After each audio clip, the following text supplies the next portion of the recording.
Have you ever asked yourself why the ache cuts so deep? Why, even when everything around you looks okay, there's still that heavy knot in your chest? That strange feeling that something just doesn't fit?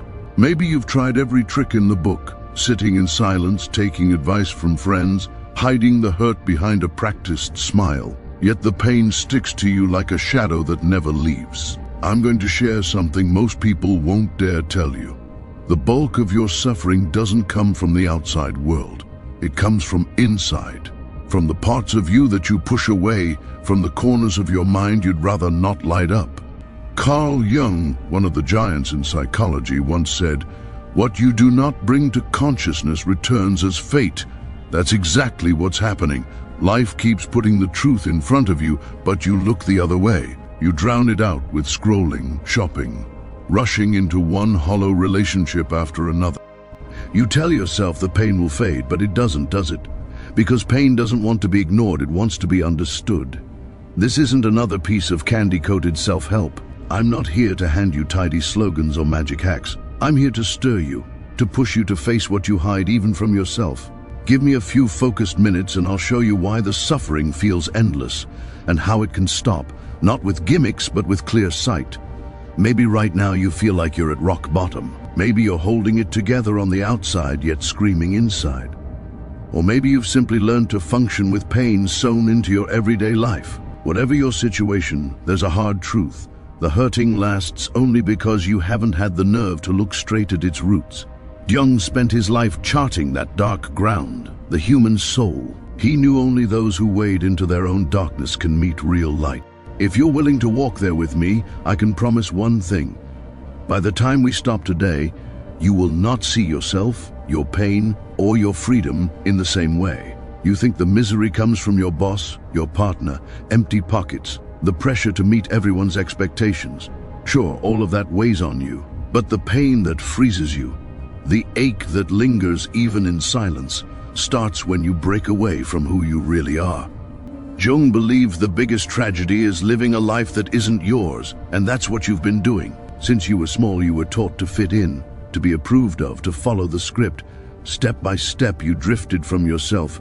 You turned into a role meant to please, a puppet who never rattles the cage. You smothered your wishes, pressed down your feelings, swallowed the anger, buried the sadness.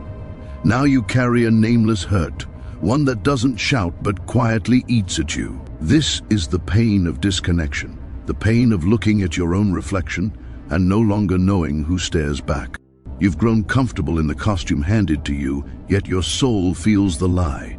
It starts to scream through tight anxiety, sleepless nights, dull apathy, creeping guilt. Emotional pain is the soul's alarm telling you that you're betraying yourself. Don't get confused. Failure itself isn't what stings. What really hurts is the false picture you built about who you must be. Loneliness isn't what wounds. It's the emptiness that appears when you don't know yourself anymore once the room goes quiet. The other person doesn't really hurt you. You hurt yourself every time you walk away from your own side just to keep the mask in place. As long as this split remains, suffering will keep circling because you treat a skin-deep scratch while the real cut is inside. Here's the central point. Pain is a signal, not a life sentence. Jung saw suffering as the first doorway to change. Pain shows up to push you back home, back to your real self. That return starts when you quit running and start listening. Listening to what's been buried, silenced, forgotten. In the next part, we'll dive into the most dangerous yet freeing force in the mind. The part you fear the most, yet the one that holds your cure. What Jung called the shadow. If you truly want the hurting to stop, you need to know it and face it. If this talk makes sense, hit the subscribe button and stay with the channel. Thank you for being here. You're desperate to end the suffering, but you keep wrestling the symptoms instead of the source. Anxiety, guilt, anger, sadness. You treat each feeling like an enemy, a flaw that must be erased. What you might not know, or maybe can't accept yet, is that the real threat isn't out there. It sits quietly inside you. Carl Jung gave that hidden side a name, the shadow. Don't kid yourself, everyone carries one, and that includes you. The shadow is every desire you buried, every emotion you labeled forbidden, the anger you keep under wraps, the side of your sexuality you never voice, the ambition you hide behind fake modesty, the fears you pretend you don't have. It's formed from the pieces you wouldn't or couldn't allow to live in daylight. They're still there, breathing in the dark, and the more you pretend they're not, the more power they grab. Think of moments you snapped for no clear reason, passed up a golden chance, or ended a healthy bond on a sudden impulse you couldn't explain. That was the shadow moving the strings. It seeps into thoughts, bends emotions, steers choices, and you hardly notice. Jung said, "Until you make the unconscious conscious, it will direct your life, and you will call it fate." You might blame bad luck, karma, injustice, but often it's the shadow steering, and it will go on steering until you look it in the eye. Facing the shadow demands guts. You'll have to admit things you'd rather deny, stare into the mirror, and see what you always kept hidden.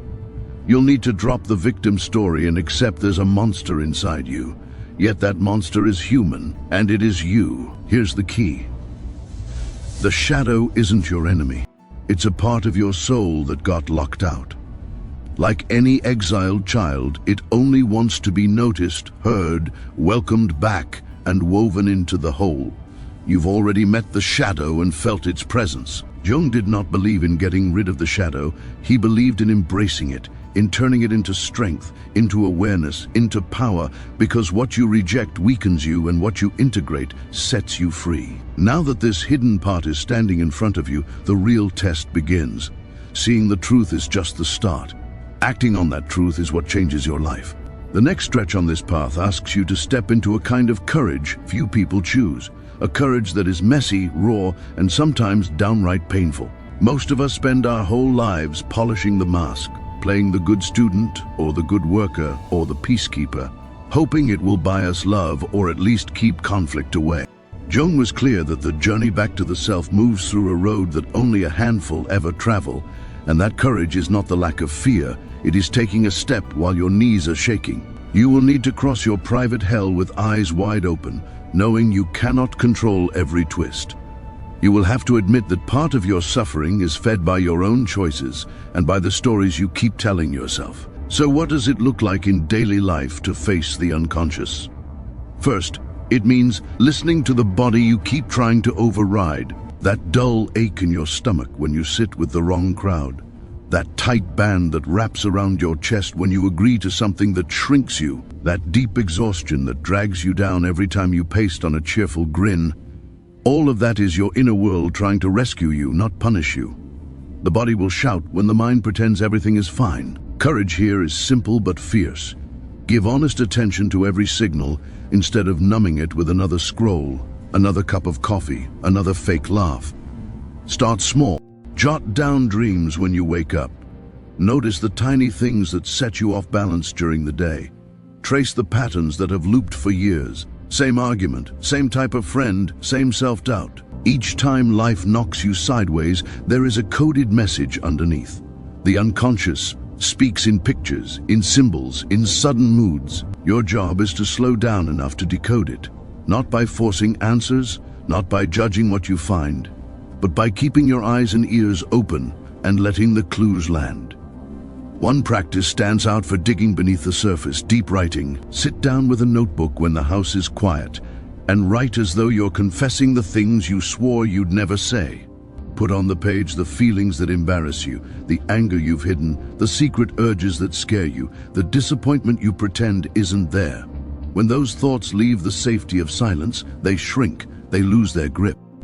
Another tool you can't skip is the therapeutic mirror, whether that means working with a trained psychologist or with someone who is equipped to help you read your own mind. Jung reminded us again and again that the unconscious is not a trash heap, but a living intelligence. It wants to guide you toward wholeness, but it demands you show up without filters, without defenses, without excuses. Real help isn't about someone fixing you, it's about someone holding a clear mirror so you can see yourself and decide, on purpose, what you will do next. If you want the misery to end, you also have to end the running. The longer you sprint from discomfort, the faster it will chase you. But when you finally stop, turn around and stare pain in the eyes, everything starts to shift. You learn the thing you feared is actually a doorway. Pain, for all its sting, is a portal. That is exactly what we're unpacking now, the true role of pain, why it keeps popping up even when, on the surface, things look stable, and how it can turn into your strongest ally in finding real freedom.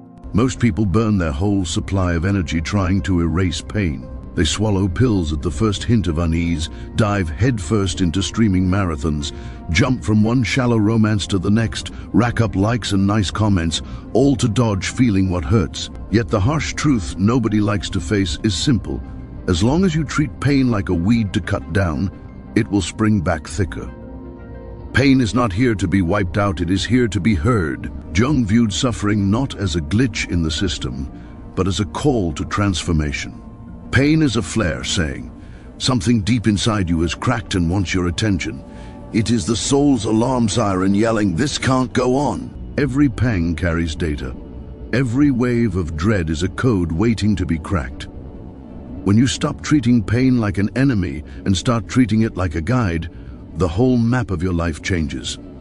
Look back on the turning points in your life. How many happened while everything was calm and easy? Probably none. It is in chaos that the soul starts to reorganize itself. In the ache that the psyche begs for a rebuild. That is where lasting change takes root. Jung said, "Suffering must be experienced to the end, and only then can it be overcome." In plain language, pain must be walked through, not dodged. Think about the person who spends years denying their own needs to keep everyone else pleased. Always on call, always smiling, always saying yes. Little by little, anxiety creeps in, fatigue clings to them, a blank sadness hovers no matter how much coffee they drink. Medical tests come back clear, meds dull the edge but solve nothing, because the body is shouting what the mind refuses to accept. Living against your own truth is a slow knife. That cut stays open until you quit lying to yourself. Or picture someone who keeps dating partners who can't love them back. Same storyline over and over, excitement, distance, rejection, pain. They leave each experience sure they're not enough. That pattern isn't cursed fate, it's a mirror. Life is replaying an old wound, maybe one carved in childhood, begging to be treated at last. Until that wound is faced and tended, the ache will return again and again, a reminder that the deeper issue still waits. When you start seeing pain as a language, symbolic, precise, purposeful, everything starts to make sense. What used to feel like punishment reveals itself as a compass pointing north. The minute you accept the mission to listen, pain becomes your sharpest teacher. It forces you to pause, to look, to shift, to change direction. Now the weight of responsibility lands. You can no longer say you don't know why you hurt. Ignoring pain is ignoring yourself. Sprinting from pain is deserting yourself. But if you choose to sit beside it with humility, attention, and a real curiosity to learn, it will guide you somewhere you may not yet have words for. A place where calm exists, not because life is flawless, but because you have gathered every lost part of who you are and welcomed it home. In the next stretch, we're going to step into that new territory, the far side of pain. It's what shows up once you stop pushing everything away and start folding every rejected piece of yourself back in. Real healing isn't the vanishing of pain, it's pain remade into clear seeing, and that's exactly what's around the corner. After a long season of inner battles, something shifts, not with flashing lights or grand speeches, but like a soft breeze that quietly changes the whole weather of your inner world. It's that moment when resistance falls away and maybe for the first time in your life, you start to feel complete. But what does being complete really mean? It's letting in everything you are, even the parts you've sworn you hate. It's ending the war with your feelings, dropping the chase for perfection, tearing off the masks. It's grasping that your anger, fear, sorrow, and shame, all the pieces you tried to bury, are legitimate slices of your existence. And once you bring them home instead of banishing them, something close to miraculous happens. The aching begins to thin out. Carl Jung called this stage individuation, not in the sense of becoming special or rare, but in the sense of becoming yourself without filters, a full human being, plain and real. This kind of realness isn't born from pride, it grows out of acceptance. It isn't about finding yourself as though you were lost property, it's about uncovering what was there under the debris all along. Only the person brave enough to walk through the wreckage of their own soul and rebuild what was shattered can truly claim that discovery. At this point, you notice you no longer need to stash your pain in a dark basement, because it doesn't decide your worth. Pain was the road, not the destination. Looking back, you see each crisis, each fall, each emotional meltdown had a job: to peel off the lie, to knock out the illusion of control, to push you to drop what was fake so you could dress yourself in truth. That truth is not comfortable. It never promises safety. It asks for presence. It asks for decisions. Now that you've met your shadow, understood pain's message, felt the lift that comes from being genuine, you can't glide through life on autopilot. You'll start to spot, with sharp clarity, who fuels you and who drains you. You'll quit saying yes just to dodge an argument. You'll start saying no without carrying shame. You'll finally say a clear yes to yourself. This internal shift makes no noise, yet it rewrites everything. It's not about becoming a new person, it's about stopping the steady betrayal of the person you've always been. And at this point you realize something nobody ever taught you. You didn't have to be flawless to deserve love. You only had to accept yourself and step out of the scarcity mindset, because the peace you kept hunting for outside had been waiting inside the whole time. But this is the crossroads where many people settle. The pain fades, the cycles quiet down, life flows easier, and the pull to park right there is strong. Yet one more step remains, a step Jung viewed as essential. Personal healing isn't complete until it spills over into contribution. The question becomes, now that you've crossed your own night, what do you do with your daylight? How do you move forward once you're awake? That's what we'll tackle now. The deliberate choice to live differently, to do more than survive, to live with purpose, with alertness, with a sense of duty. Because after you've been reborn, life asks more of you. Now that you know, you can't pretend you don't. You heard every line, felt each truth cut like a blade, and you stayed. Most people dash away when honesty starts to burn. Most prefer to stay numb. You didn't. That alone places you among the few. And because you stayed, you now stand before a choice. Keep replaying the old loops that pull you down, or take the wheel of your own life. It doesn't matter how deep your past wounds go or who caused them. What matters is what you decide to do with the whole bundle now.